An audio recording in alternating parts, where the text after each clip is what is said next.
In this video, we will discuss about fraction. So, what is a fraction? Fraction means a part of whole. Hmm, Fraction represents the part of something. यानी fraction जो है वो किसी मुकम्मल चीज के कुछ हिस्से को बोलते हैं, वो fraction होता है। आइए इसको हम पहले जो है वो समझने की कोशिश करते हैं रियल लाइफ एग्जांपल के साथ। फिर अगेन हम इसको मैथमेटिकली देखेंगे कि किस तरह हम इसको फ्रैक्शन को लिख सकते हैं। देखिए, मैं हमारे पास एक सर्कुलर पिज्जा है, ये है एक सर्कुलर पिज्जा। तो यहाँ पे इसको मैं डिवाइड कर देता हूँ 4 इक्वल पार्ट्स में, 1 2 3 एंड 4। तो ये जो हमने 4 इक्वल पार्ट्स में डिवाइड किया ना, तो इसमें से जो हर पार्ट होगा वो फ्रैक्शन कहलाएगा इस सर्कल का। यानी ये जो सर्कुलर पिज्जा है, तो हम कहेंगे कि इस पिज्जे का ये जो 4 फ्रैक्शन है, इसमें से हर जो पार्ट है ना, 4 पार्ट है इसके, तो हर पार्ट क्या कहलाएगा? फ्रैक्शन कहलाएगा। So fraction represents a part of something. यानी फ्रैक्शन जो है वो किसी हिस्से को या fraction represents parts of whole. यानी फ्रैक्शन जो है वो पार्ट्स को रिप्रेजेंट करता है एक मुकम्मल चीज के। यानी ये हमारे पास सर्कुलर पिज्जा था, उसके हमने 4 इक्वल पार्ट्स बनाए, तो हमने कहा कि हर पार्ट जो होगा वो इस पिज्जे का फ्रैक्शन कहलाएगा। अब इसको हम मैथमेटिकली कैसे रिप्रेजेंट कर सकते हैं? सो फ्रैक्शन को रिप्रेजेंट करने के लिए हमारे पास दो नंबर चाहिए। मैथमेटिकल रिप्रेजेंट करने के लिए हमें चाहिए टू नंबर्स यहाँ लिख देता हूँ। टू नंबर्स टू नंबर चाहिए। तो 1 नंबर, हम इसको जस्ट मैथमेटिकली राइट करने की कोशिश कर रहे हैं।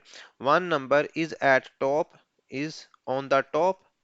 हम लिखते हैं 1 number, 1 number is on top, and यहाँ पर लिख लेंगे and 1 number is on bottom. ये इस तरह हम रिप्रेजेंट करेंगे, और इन दोनों नंबर्स को हम सेपरेट करेंगे एक लाइन के साथ, एक लाइन के साथ। अब देखें, जो टॉप पे नंबर है ना, ये जो टॉप पे नंबर है, हम लिख लेंगे यहाँ पे वो कोई नंबर लिख लेते हैं, कोई नंबर 1। और यहाँ पर जो है हम लिख लेते हैं कोई नंबर 4। तो देखें, एक नंबर जो टॉप पे है और एक नंबर बॉटम पे है, हमें दो नंबर मिल गए। और मैंने कहा कि उनके दरमियान एक लाइन हम लगाएंगे, that represents a bar also. इसको हम बार भी बोलते हैं, यानी ये बार को रिप्रेजेंट करती है। और इसी तरह हम बोल सकते हैं जो फर्स्ट नंबर ऊपर वाला है और ये नीचे वाला है। देखिए, नीचे वाला नंबर हमें क्या बताता है? नीचे वाला नंबर हमें बताता है कि कोई जो मुकम्मल चीज है, अ होल थिंग जो है, वो कितने पार्ट्स में डिवाइड की गई है। और ऊपर वाला है हमें ये बताता है कि उसमें से कितने पार्ट्स जो हैं हमने चूज किए हैं, हमने सेलेक्ट किए हैं, या हमारे पास उसके कितने पास पार्ट्स हैं। फॉर एग्जांपल, आप इसी के अगर एग्जांपल लें तो यहाँ पे हम देख सकते हैं कि एक सर्कुलर पिज्जा के हमने 4 पार्ट्स किए हैं। तो आई हैव 1 पार्ट, मेरे पास उसका एक पार्ट है। तो 1 को मैं ऊपर लिखूंगा, टॉप पे लिखूंगा, और टोटल उसके पार्ट्स कितने हैं? 4। तो टोटल पार्ट्स को हम यहाँ पे बॉटम पे लिखेंगे। अब ये जो ऊपर वाला नंबर है, ऊपर वाला नंबर, टॉप वाला नंबर, इसको हम बोलते हैं न्यूमरेटर, न्यूमरेटर।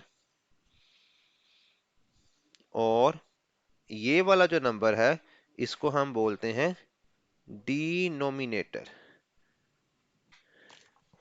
डिनोमिनेटर। जी, ये यहाँ पे हम लिख लेंगे OR, या इसको थोड़ा सा हम इस तरफ को कर लेंगे। अब यहाँ पे इसको हम ठीक से यहाँ पे रिप्रेजेंट करेंगे, डिनोमिनेटर। तो नीचे वाला नंबर डिनोमिनेटर कहलाता है, डिनोमिनेटर। और यहाँ पे अगर नोमिनेटर के स्पेलिंग देखें, चले यहाँ पे हम आई लगा लेते हैं, डिनोमिनेटर, डिनोमिनेटर। ठीक है जी। और इसी तरह ऊपर वाला नंबर जो होगा वो हमारे पास कहलाएगा न्यूमरेटर, ये हमने लिख दिया यहाँ पे नोमिनेटर। सो ये जो है नोमिनेटर डिनोमिनेटर, और ये जो लाइन हमने साथ में लगाई जो इन दोनों को सेपरेट कर रही है, इसको नोमिनेटर बोलते हैं, इसको डिनोमिनेटर, और इसको हम बार भी बोलते हैं। और इसी तरह अगर हम फर्दर इसको आगे बढ़ाएं, तो न्यूमरेटर जो ऊपर वाला नंबर है इसको हम डिवाइडेंड बोलते हैं, और डिनोमिनेटर को हम डिवाइजर बोलते हैं। तो इस तरह से हम एक फ्रैक्शन को रिप्रेजेंट कर सकते हैं मैथमेटिकली। तो होप डैट कि आपको फ्रैक्शन जो है इसकी समझ आ चुकी है। अगेन हम बता दें, नीचे हम वो नंबर लेंगे जिस एक मुकम्मल चीज के हम जितने पार्ट्स बनाएंगे। जैसा कि एक सर्कल था, इसके टोटल 4 पार्ट्स हैं, तो हमने वो टोटल पार्ट्स लिख दिए, और हम इसमें से कितने पार्ट्स ले रहे हैं वो ऊपर यानी न्यूमरेटर के तौर पे लिखा जाएगा। तो हमने फर्ज किया कि हम इसमें से एक पार्ट ले रहे हैं, तो हम लिखेंगे इसको 1/4।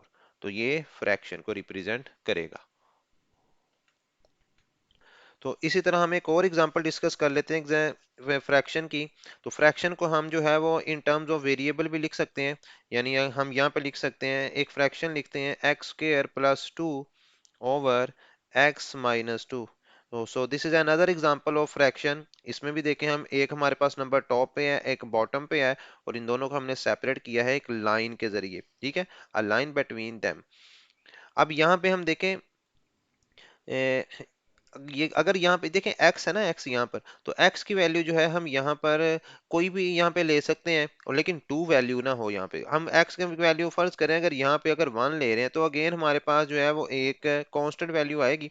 अगर इसमें 1 पुट करेंगे तो ये 1 का स्क्वायर होगा, 1 का स्क्वायर +2 ओवर 1 - 1 - 2। तो ये आ जाएगा 1 + 2 ऊपर 3 आएगा, और नीचे आपके पास आएगा -1, डेट इज इक्वल टू -3। तो देखें, ये भी एक आपके पास एक फ्रैक्शन जिसको आप 3/1 की फॉर्म में लिख सकते हैं। इसी तरह ये तो सिंपल हमने बताया कि इस तरह से आप वैल्यू जो है x की पुट करके कोई वैल्यू वो इसका आंसर निकाल सकते हैं। लेकिन यहाँ पे x की वैल्यू जो है वो 2 नहीं होनी चाहिए। x is not equal to 2। यहाँ पे ये बात ज़हन में रखिएगा, क्योंकि अगर यहाँ पे हम नीचे 2 ले लेंगे, तो समथिंग ओवर अगर 0 हो जाए तो वो अनडिफाइंड हो जाएगा, वो फंक्शन अनडिफाइंड हो जाएगा हमारे पास वो फ्रैक्शन।